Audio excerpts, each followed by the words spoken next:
Hello, Sagittarius, Sun, Moon, Rising, and Venus signs. Kamusta kayo? Sana po'y nasa mabuti kayong kalagayan. Welcome back po sa Star Tarot. At kung bago kayo rito, welcome din po kayo. Please subscribe, like, share my videos, and leave me a comment kung nakaresonate po kayo. Thank you. So, first card, Lino, we have property. Sabi dito, property purchase or sale for money but hid security concerns in any transactions. Okay, maging maingat kayo if you are going to sell a property or kung kayo man yung bibili ng property, mag-iingat kayo lalo-lalo na pagdating sa pagpipirma ng kontrata or pagpipirma ng deed of sale, kung ano pang mga klaseng dokumento, no, ang pipirmahan ninyo. Make sure na before kayo pumirma talagang siguraduhin ninyo na binasa ninyo lahat ng nakasulat sa papel na yan, including the tiny prints. Kasi minsan, hindi na natin pinapansin, no, yung mga tiny prints na yan. Pero in fact, mahalaga din yan kasing halaga yan ng the rest, no, nakasulat sa papel na yan. Kaya basahin ang lahat, no, before you sign, and make sure na naiintindihan ninyo kung anong nakasulat talaga sa papel, no.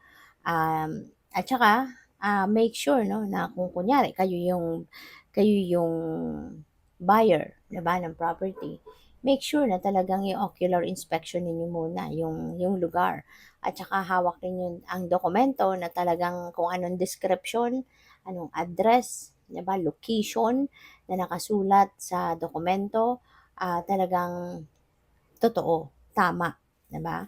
Para makasigurado ka na yun talaga ay legit, no, yung ano na yan, yung transaction na yan, okay? So, what else? We have assert yourself, go for what you want. Okay? Pinupush na kayo ng spirit na kung ano ang gusto ninyo, go for it. Okay? Sundin ninyo kung ano makakapagpasaya sa iyo. Sundin mo yung puso mo, sundin mo yung soul mo, whatever you want. Go for it. As long as it is for your best interest. And the time is right for soulmate connections. Okay? So, siguro ngayon, makikilala mo na din yung soulmate mo. Maaring sa ngayon, magkakaroon ka na din ng love life. Maaring ngayon, magkakaroon ka ng mentor, magkakaroon ka ng kaibigan.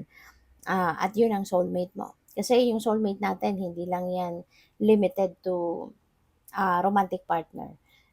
Sometimes, yung soulmate natin, kaibigan natin, minsan teacher natin, diba? Depende sa inyong sitwasyon. So, we have birth of a child also likely. So, po pwedeng merong manganganak dito na po pwedeng kayo or yung person ninyo or within the family, baka merong family member na manganganak, yung ganon. So we have positive work outcomes, consistent efforts will bring rewards, and a major purchase is worth making. Alright? So consistent efforts.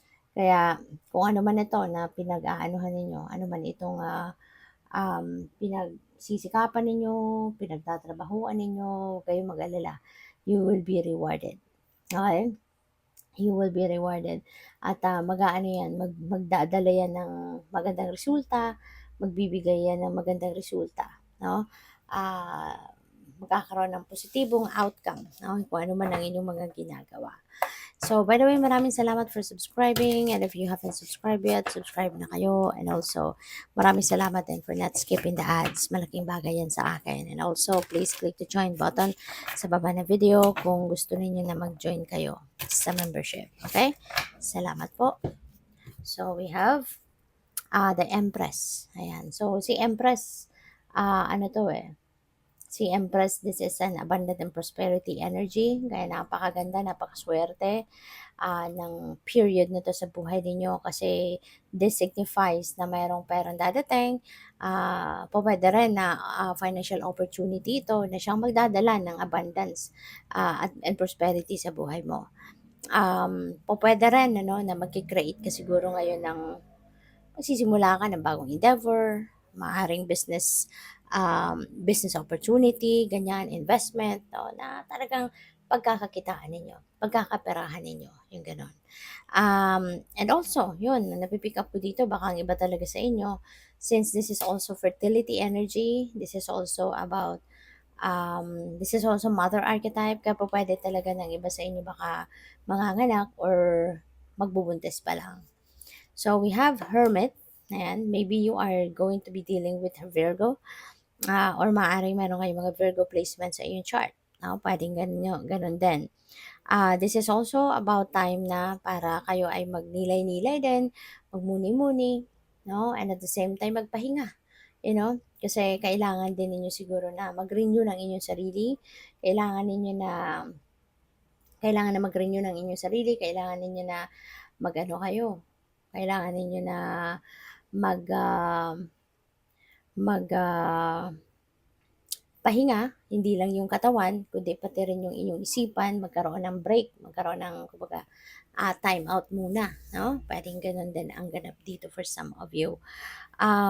Feeling ko din, ang iba siguro sa inyo rito, Sagittarius, kailangan ng panahon, no, para sa sarili mo, to go deep within you, to listen to your soul, listen to your heart, you know? Kasi maaari na ang iba sa inyo, you've been so busy, preoccupied kayo um, for so long. Kaya ngayon, maaaring ito yung time para kayo ay makapagmuni-muni naman, makapag-isip-isip. No? So, what else? We have 10 of emotions. Wow, this is super great. No? Napakaganda nito. Gandang sitwasyon kasi this is about happiness, contentment, fulfillment, yung ganyan. At masayang pamilya. No? Magkakaroon kayo ng masayang pamilya. Maaari din na magbabanding kayo. Baka meron dito mga reunion, ganyan. Pwede rin na merong siguro na-achieve nyo na yung ano ninyo, na-achieve nyo na yung mga dreams ninyo, mga goals ninyo, pangarap ninyo para sa pamilya mo, maaaring na-achieve nyo na yan. Kaya napakaganda, no? Kung meron din kayo ritong mga, kunyari, wishes ninyo, personal ninyo na wishes, or wishes ninyo para sa inyong pamilya, maaaring sa ngayon, nangyari na yon or mangyayari na din. No? Kaya, very happy, no, ang bawat isa. So, we have 9 of materials. So, talagang pagdating sa pera, swerte kayo ngayon.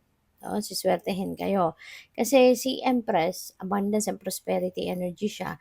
Ganon din si Nine of Materials. Si Nine of Materials, dadating na.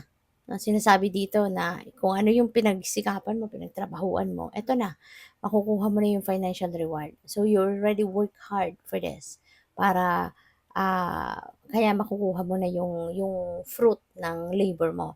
Si Empress, gagawin mo pa lang. No? Pagtatrabahuan mo pa lang, parang ganon. At tsaka siya dadating. Ito, tapos na. Pinagtrabahuan mo na to. Kaya, kumbaga ngayon, harvest time na to, lahat ng sipag at tiyaga, no, heart and soul na binuhos mo sa bagay na to, sa trabaho na to, eto na yung bunga. Makakamit mo na. Mai-enjoy mo na kumbaga. No? So, this is really good. Kaya you will be very excited about this kasi finally, pwedeng makapag-relax ka naman muna. Makapag-me time ka din muna. Makapag-time out ka din muna. At i-enjoy mo yung abundance and prosperity na ito. Okay? So, good luck. Thank you for watching. Love and light. Namaste.